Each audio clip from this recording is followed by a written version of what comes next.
Bonjour à tous et merci de nous retrouver pour un nouveau 18h30. Notre direction du jour, c'est Port-sur-Saône. Nous sommes à quelques kilomètres de Vesoul, la capitale de la Haute-Saône. Nous sommes au cœur de la Bourgogne-Franche-Comté. La région est la région qui compte le plus de canaux en France. De nombreux professionnels vivent de ces canaux. C'est justement ça dont nous allons vous parler dans notre émission aujourd'hui. Bonjour José. Bonjour Aude. Je vous rejoins ici, bien chez vous, dans le port de plaisance Soyez les bienvenus. de Port-sur-Saône. Vous louez des bateaux. Oui. Vous louez des bateaux depuis combien de temps et surtout, pourquoi vous avez eu envie de faire cette activité? Depuis 1991. Donc ça fait un bon moment, vous êtes... Maintenant, ça fait un bon moment, oui. ça commence à faire, oui. Qu'est-ce qui vous a donné envie de faire cette activité? Est-ce que c'est le fait de vivre justement au bord de l'eau? Oui, mais c'est une passion du bateau avant tout, quoi. Donc c'est pour ça que je savais que j'allais faire ma carrière depuis tout petit dans ce métier-là. Vous louez quel genre de bateau? C'est des petits, des grands? Là, j'ai l'impression que celui-là, c'est un grand, Celui-là, par c'est exemple. un 12 personnes, mais on loue des bateaux de 2 à 12 personnes, justement. Et toujours sans permis. Et c'est tout équipé? Tout équipé. Je vous laisse passer Allons-y. devant, on est chez vous. Alors, montrez-moi. Alors, bon, on a déjà un grand frigo, hein, avec congélateur, 240 litres. Vous avez les plaques de cuisson, le four, eau chaude, eau froide. À l'avant, vous avez évidemment les chambres et les douches séparées, une par chambre. On est quasiment dans un hôtel, en fait, qui c'est flotte. C'est ça, tout à fait. Il y a tout le confort. C'est quelque chose, c'était une demande, ça, que vous avez assez forte? Oui, ça évolue comme tout, quoi. Au départ, quand on a commencé il y a 30 ans, les bateaux étaient très sommaires. Maintenant, il faut la clim, il faut la plancha, il faut plein de choses. Et est-ce que la clientèle a évolué, elle aussi? Et notamment avec la crise sanitaire? Elle a beaucoup évolué, oui. Principalement, on louait aux pays germaniques, aux Suisses. Et avec la crise sanitaire, maintenant, c'est beaucoup de Français qui se rapportent au tourisme fluvial. Vous avez un peu plus de monde ou est-ce que c'est à peu près pareil avec la crise, comme les gens justement sont plus en France? Non, il y a une baisse. Il y a au moins une baisse de 20%. Ah oui, vous la ressentez quand même. Vous me disiez tout à l'heure, José, on peut piloter ça sans permis. Donc là, par exemple, je vais vous suivre au poste de pilotage. Moi, je m'installe et je peux piloter, j'ai pas besoin d'un permis bateau. Non, en fait, je vais vous délivrer un permis qui est valable pour la durée du séjour. Et ce permis, je vais vous le délivrer une fois que je vous aurai fait l'instruction en vidéo dans le bureau, sur le bateau, et quand je vous emmènerai à la première écluse pour vous montrer comment ça fonctionne. Mais vous me laissez pas partir toute seule Non. comme ça en me donnant Non, juste parce les que clés. ça vaut un peu de sous quand même, ce beau bébé là. C'est important, j'imagine, de faire cette formation, mais on peut pas partir à la journée du coup. Non, parce que c'est une grosse préparation mécanique, ménage, enfin il y a beaucoup de choses à faire. C'est minimum week-end, quoi. Eh ben, on va faire un petit tour. Vous m'emmenez, Volontiers. Bah oui. parce que la région est plutôt jolie. Très. Je vous laisse démarrer et puis Allez. surtout choisir la destination. Oui, je vais vous emmener au pied du château de Chemilly, tiens. Eh ben, c'est parti.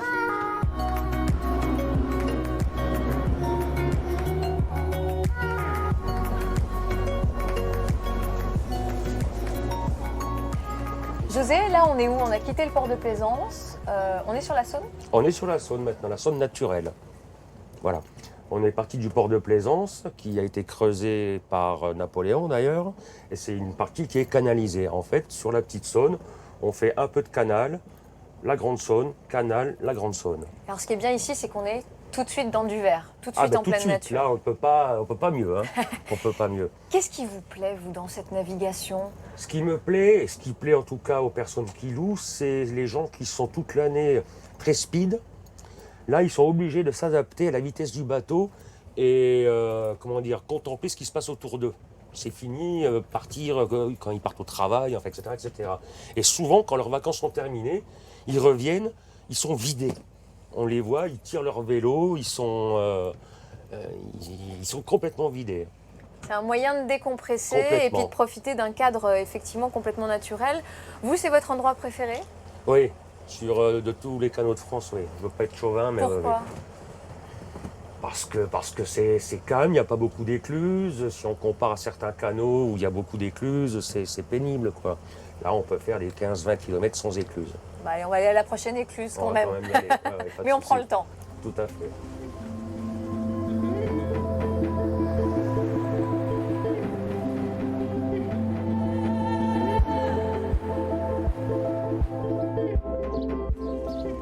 José, là on arrive sur l'écluse, c'est des écluses automatiques? Toutes les écluses sont automatiques, oui. Tout a été automatisé dans les années 90. Et donc là, les signaux, parce que vous me disiez, voilà, c'est pour des gens qui n'ont pas le permis bateau, mais bon, bah, quand c'est vert, c'est facile d'utilisation en fait. Quand sait c'est qu'on peut vert, rentrer. on rentre. Quand c'est rouge et vert, c'est en préparation. Ils le savent parce que je leur fais une instruction déjà avant de partir. Et donc là, la première porte est ouverte, Hum, on va rentrer, on attend que ça se ferme, et ensuite c'est tout bon. C'est ça. C'est Et j'ai automatique. rendez-vous, moi je crois, avec Benjamin V, qui est agent d'exploitation VNF, parce qu'il n'y a plus d'éclusiers, hein, Non, il n'y en a plus depuis. Il n'y en a mais plus en poste. mais ils sont chargés de la maintenance, et du coup je vais le rencontrer. Merci beaucoup José. Mais il n'y a pas de Hein, je quoi. profite, voilà, que vous me Merci. déposiez. Merci Aude. Bonjour Benjamin. Bonjour. Hop là. Enchanté. Enchanté. Aude. On est ici dans une écluse, Oui. ou sur une écluse Sur une d'ailleurs, écluse, je ne oui, sais oui. pas. C'est des écluses automatiques Oui. aujourd'hui, il n'y a plus d'éclusiers. Par contre, je suis très curieuse, est-ce que ça c'est une ancienne maison d'éclusiers? Oui, c'est les anciennes maisons des éclusiers, donc du temps où les écluses étaient encore complètement manuelles. Et donc, Donc, ils voilà. sortaient en fait, c'est ça, de Ils la sortaient maison dès quand qu'il il y avait des besoin. bateaux. Ouais. Dès qu'il y avait, donc il y avait beaucoup de bateaux à l'époque. Oui, il y avait beaucoup de trafic, on s'en rend pas compte aujourd'hui, beaucoup- on a beaucoup l'impression que plus c'est plutôt maintenant. calme. Oui. Donc Et c'était un travail à temps complet. Ouais. Vous, vous avez été éclusier, La première année chez VNF, j'étais saisonnier sur une écluse. et là ça change Euh, complètement parce que quand c'est automatique, est-ce que vous venez quand même tous les jours pour Oui, voir oui, comment ça marche? on passe tous les jours vérifier que tout fonctionne, quoi, qu'on n'ait pas de soucis. Vous passez tous les jours, vous visitez combien d'écluses à peu près au Alors moi, je quotidien? visite 5 écluses sur mon secteur et 3 barrages. D'accord. Et là, on approche justement d'une écluse. Là, on voit qu'elle est Ouais. fermée. Qu'est-ce que vous allez regarder? Est-ce que vous pouvez nous montrer, par exemple, Eh ben, un petit peu ce que vous... on va vérifier donc les vérins, donc ceux des portes et ceux dans les fosses. On va vérifier que les ampoules des feux marchent. Les systèmes de sécurité, donc téléphone, bouée, que tout fonctionne, quoi, que la bouée soit présente, que le téléphone marche et que l'automatisme fonctionne aussi. Oui, il y a toutes les Voilà. questions de sécurité qui sont importantes, Ouais, j'imagine. ouais. Vous avez beaucoup d'accidents encore Non, aujourd'hui non, ou d'incidents? On a des fois des gens qui se bloquent dans l'écluse avec leur bateau, mais rien de bien grave en général. C'est lié à quoi, par exemple? Ça peut être lié à la météo ou une méconnaissance? Plus une méconnaissance en général, des mauvaises manips, passer trop tôt devant le radar, rentrer quand le feu est encore rouge. Oui, il faut bien voilà. attendre. C'est assez simple d'utilisation. On a Oui. vu, quand c'est vert, on peut passer. Oui, Quand c'est c'est rouge, ça. on passe pas. Ouais. C'est quand même assez facile. Il y a encore des endroits quand même où il faut l'intervention de l'homme, où toutes les écluses sont automatiques? Alors non, aujourd'hui. nous sur la petite Saône, en tout cas, toutes les écluses sont en automatique. Vous ne faites pas que ça, vous gérez aussi les barrages, vous m'avez Oui. dit. Il y en a un juste à côté. Ouais. On y va pour que vous nous Eh ben, expliquiez? on va aller voir. Je vous suis.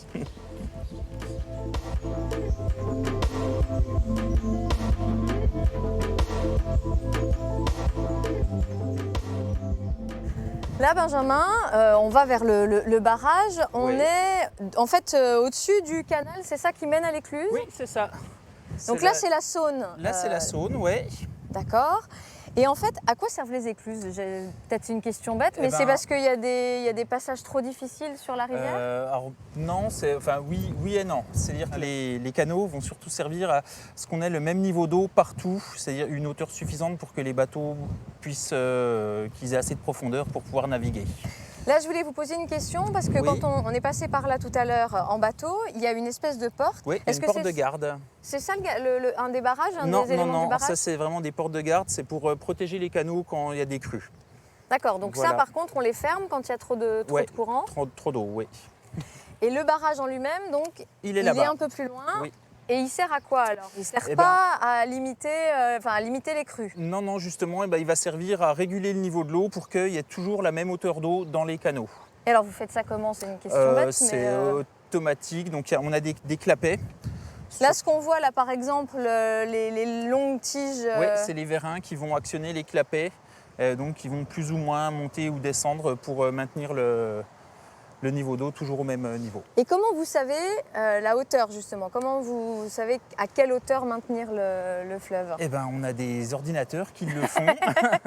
Et sinon, on a, je ne sais pas si on va voir d'ici, on a des échelles avec les normes IGN dessus, donc qui nous indiquent le niveau de l'eau en permanence, qu'on peut voir en visuel. Est-ce que c'est quelque chose sur lequel vous intervenez régulièrement? Alors on surveille souvent, On passe plusieurs fois par semaine, voir qu'il n'y ait pas de tronc, qu'il ne soit pas abîmé. Par contre, c'est tout automatique, ça se fait vraiment tout seul. Est-ce qu'il y a des moments de l'année où on ne peut plus du tout naviguer, ni sur les canaux, ni sur la Saône? Eh bien oui, en période de crue, la navigation est compliquée. Et sinon, en général, au mois de février et mars, on va fermer la navigation pendant 2-3 semaines pour pouvoir faire les grosses interventions qu'on a sur les ouvrages voilà. Vous gérez combien au niveau de la Petite Saône? Par exemple, VNF, c'est combien en kilomètres de cours d'eau? La Petite Saône, c'est à peu près 220 km de cours d'eau pour donc 35 en canot, le reste en rivière, et une vingtaine d'écluses, une quinzaine de barrages. Merci beaucoup Benjamin. Nous, on a rendez-vous un peu plus bas justement au fil de la Saône dans une petite épicerie, voilà, à Mantoche. Mais merci en tout cas de nous avoir raconté tout ça autour de votre travail. Au revoir. Au revoir.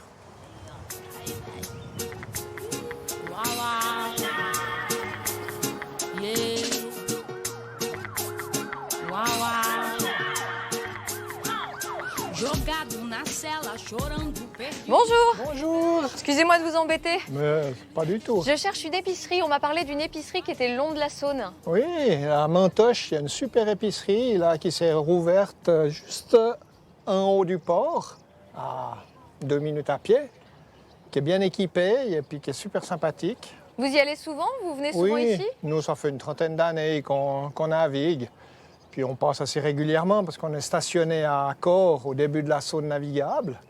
Alors, c'est notre chemin, là, on va partir direction Strasbourg, donc on descend jusqu'à Saint-Jean-de-Laune et on remonte le Doubs jusqu'à Mulhouse. Et là, c'est un super spot pour se poser, pour avoir justement de Tout quoi à fait. avoir une petite Ravitaillement. épicerie pratique. Puis tranquille, puis toujours bien entretenu. Eh bien, écoutez, je vais vous laisser du coup profiter de la fin de journée, puis je vais aller faire un tour à l'épicerie. Merci, bonne soirée à Super, vous. merci pareillement.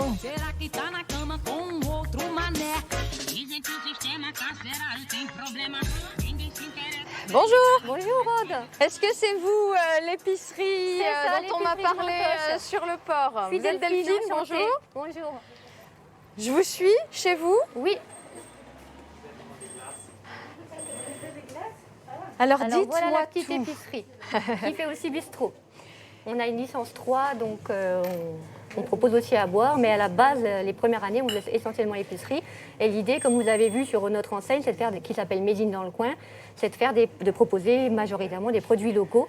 Pas que, évidemment, on propose aussi du dépannage, de tout évidemment, mais quand même le cœur du job, c'est les produits locaux. Des produits régionaux en circuit ça. court. Et Oui. moi j'ai une question, est-ce que c'est un hasard que vous soyez tout près de la Saône? Est-ce que c'était un choix dès le départ? Alors, moi j'ai repris l'épicerie qui existait déjà, c'est pas moi qui l'ai créée, mais je dois dire que ça a joué dans la balance quand j'ai repris. L'épicerie, très clairement, s'il n'y avait pas les bateaux, ne pourrait pas marcher. Du coup, voilà, l'essentiel de l'activité, C'est ça les tourne toute plaisanciers? l'année, mais la moitié de l'activité, c'est les bateaux et les plaisanciers, effectivement. Et surtout qu'ils sont très intéressés par les produits locaux, par la partie bistrot, etc. Donc, Vous, voilà, ça vous je pense- impose justement d'avoir par exemple des produits obligatoires? Il faut absolument des pommes de terre, absolument du riz, absolument... Le fait qu'il y ait des bateaux, vous Oui. voulez dire? Effectivement, comme il y a beaucoup de touristes, notamment allemands et suisses, il y a des produits sur lesquels on est obligé de s'adapter. Par exemple, il y a des produits que nous, on ne consomme pas du tout en France, enfin pas du tout, vraiment, en très petite quantité. Par exemple, le lait frais, je n'en fais pas du tout l'hiver et j'en fais l'été parce que les bateaux, inversement, eux ne boivent que du lait frais. Donc c'est un exemple parmi d'autres, mais oui, je pense qu'il y a une petite dizaine de produits que je prends que l'été et que pour les bateaux. Mais Et oui. du coup, est-ce que vous avez toujours des gens qui reviennent, des clients par exemple, des plaisanciers? Oui, oui, oui. Et ça fait 6 ans que je suis là et il y en a même qui sont devenus des amis, voilà, qu'on s'invite pour l'apéro sur le bateau. Voilà. Ah oui, vous avez quand même effectivement pas mal de produits. Oui. Et le fait d'être un bistrot, j'imagine que c'est un plus? Oui, tout à fait. En fait, j'ai ouvert le bistrot. Quand je suis arrivée, il y avait 2 restaurants et malheureusement, les 2 ont fermé. Et du coup, beaucoup de gens me demandaient au moins du ça a coup, commencé vous par avez des cafés. répondu à- Voilà, ça à un répondait à vrai une besoin. demande, au moins boire une petite bière en terrasse. on Ah peut bah comprendre. vous nous donnez envie. Merci Oui, beaucoup je vous en Delphine. prie. Voilà, on espère que la balade du jour vous a plu. Et puis merci à tous. Je vous en prie. Et tout de suite votre journal.